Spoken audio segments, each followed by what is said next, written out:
The Game Sense approach was originally developed by the Australian Sports Commission to help coaches provide training for athletes aiming to develop skills in a game scenario. When applied in a HPE context, the approach allows students to learn and apply fundamental movement skills such as throwing and catching in a game-oriented setting. The teacher uses drills and guiding questions in transition time to ensure constant progression through the lesson. Learning in this way challenges students of all abilities and is engaging, as students can make connections to their own sports or activities. The intended learning outcomes for our Game Sense lesson are for students to be able to demonstrate appropriate throwing and catching technique using chest and bounce passes. Students should be able to apply these techniques in a Game Sense scenario and use them to negotiate opposition players as well as utilising their own teammates. These outcomes are derived from the practice and refined fundamental movement skills in a variety of situations, substrand of the Australian 3-4 HPE curriculum. These outcomes are accompanied by success criteria that give students a clear start and end point to achieving the learning outcomes. Here is a demonstration of correct technique. The athlete steps forward, passes from the chest to his partner's chest using both hands. The athlete passes from his chest again, ensuring the ball bounces in the middle, and the athlete watches the ball right into their hands when catching. Here's the original lesson plan. The learning activities are structured so that students are able to achieve learning outcomes whilst a constant progression occurs from one activity to the next. Starting with a skills-based activity allows students to demonstrate appropriate throwing and catching technique in a closed setting. As students move through the activities, more elements are added in the form of defenders or scoring so that students can demonstrate correct technique, teamwork, and game sense. Students who can demonstrate this will have achieved all the learning outcomes.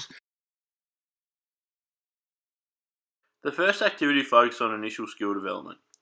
Any technical errors can be corrected before moving skills into a game scenario. This activity allows maximum individual feedback.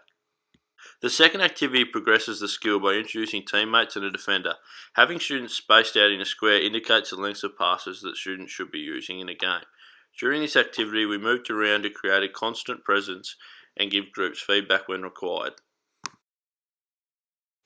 The next activity was keepings off. It progressed from the previous activity, except students were allowed to move freely in the designated area. Whilst negotiating two defenders, this game forced students to use the different passes. Splitting the class into two groups allowed us to take control of one group and provide feedback as well as introducing tactics such as moving into space. We then incorporated captain's ball as some of the students struggled to adapt to the different lengths of passes. This activity allows students to practice this in a fun and engaging relay format. In the final activity, we used the game end zone ball. This was a progression of the keepings off with scoring zones introduced. During this game, most students were able to achieve the intended learning outcomes with relevant feedback throughout the game. Here are some key points of feedback we identified need to be addressed before we adjusted our next lesson. In addition to incorporating this feedback into our second lesson, we also look to improve on more personal feedback such as quality of demonstration, positioning, giving clear and concise direction, and asking guiding questions. After the feedback, we decided to begin the second lesson with the end zone ball. Doing this is certainly a more game-oriented approach, but students struggle making correct passes and finding space. As a result, the next two activities were skill-based in paired passing and captain's ball. These two activities enabled the students to understand the desired passes. The students then played keepings off, where most were able to demonstrate correct passes, but most still struggled to use tactics to negotiate defenders. Seeing this, we utilised the drill caught in the middle, so students had the opportunity to practice passing over distance to people in space whilst avoiding the defender in the middle. Finally, we reverted back to end zone ball so students could demonstrate the skills they had learnt throughout the lesson and improvements they had made from the initial game. The changes that were made to the second lesson certainly allowed students to achieve the intended learning outcomes.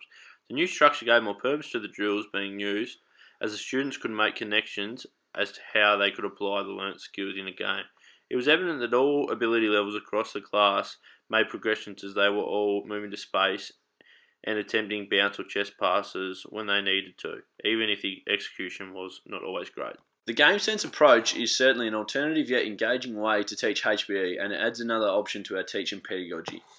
We will certainly be using the Game Sense approach as it clearly keeps students engaged and is an effective way of achieving intended learning outcomes.